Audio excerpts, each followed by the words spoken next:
of our college, where we used to have just one major reason for stress: to find a beautiful and sexy girlfriend, or a handsome, muscular, funny boyfriend, or both in some cases. Madam Cottage Chair, fellow Toastmasters and distinguished guests, very good morning to all of you. A boyfriend or a girlfriend once found inevitably becomes your stress buster. I was lucky enough to find mine in college, as I met Gitanjali, the prettiest face that could ever be seen in that beautiful garden with grasses green at the front of the courtyard with the roof of tin, laughing and cherishing. I saw my queen, and I narrated my self-composed poem to her. She was excited. She loved it. She was very happy. Love for me oozed out of her eyes. But only till the moment I unboxed the secret and said, Gitanjali, this is one of my finest compositions. I wrote this way back in 9th class. Yes, you got it right, especially the girls. That wasn't for her. I had written for somebody else then.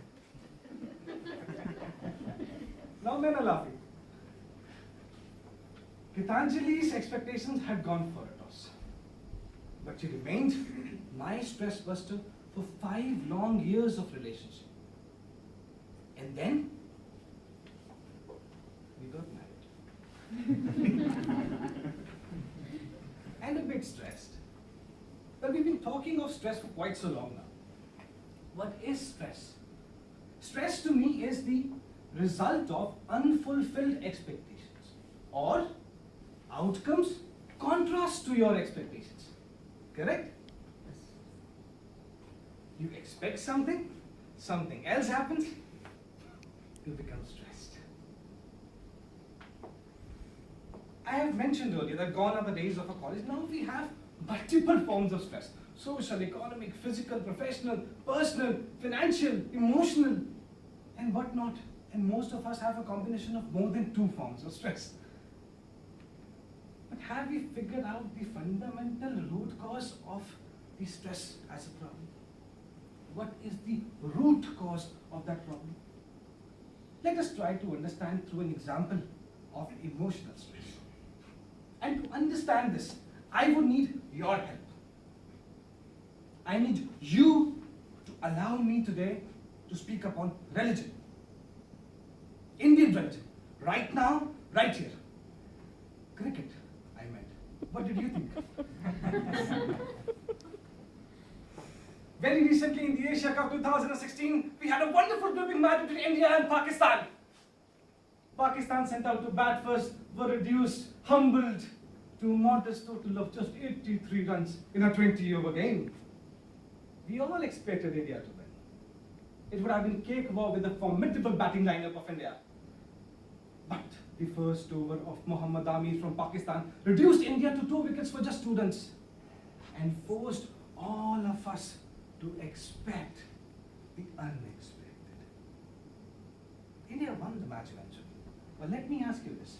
What would have been if India would have lost the match? You would have been sad, sir. You would have been sad, ma'am. We all would have been very sad. Not just sad, very sad. Why? Because we expected India to win. Our hopes were very high. But what if Pakistan would have scored a humongous total of 283 runs? Our expectations to win India would have been much lower. And even if India would have lost the match, we would have been less stressed. Reason? Difference in expectation. And there comes the first theory of expectation. The higher is the expectation, higher is the stress if the results are contrary. Let us take the other side of the picture, the happy side of the picture. Let us India win. Let India win this time. Pakistan scores 83 runs and India wins the match. We expected it to happen. We are Indians. We are happy. But when Pakistan scored 283 runs, and India won against Pakistan, scoring 284 runs in a 20-over game, man, we would have been thrilled, we would have been happy like anything. We would have been walking on air, my dear Toastmasters. Why? Because the expectations were very low. Second theory of expectation. Expect less to get happiness.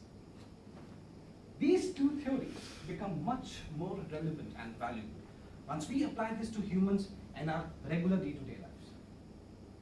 We say parents' love for their children is unconditional. But let me ask you this, many parents here, when children do not correspond, fall in line with the expectations of the parents, don't parents feel sad? Wait. Another example in this world of expectations, not even just arranged marriages, even love marriages are falling apart. Mismatch of expectations. Burden of expectations. We realize this, and Gitanjali once came up to me and said, Amit, let's become friends once again, as we were. I said, why? She said, because friends expect less and are happier. Let us become each other's stress buster once again and be happy. Happier. Trust me, Toastmasters. We are happier. Ladies and gentlemen, boys and girls, and everyone sitting in this room, I request you all, in this world of expectations, keep your expectation a little lower. Do not burden people with your expectation, especially children, and examination time is very nearby. You just do your hard work, let them do their hard work, and the results would be happier. Always remember, before you expect anything, the mantra of expectation, the ultimate mantra of expectation, the second mantra of expectation. Expect less to get happiness. Expect less to get happiness. Everyone, expect less to get happiness. Madam Congress Chair.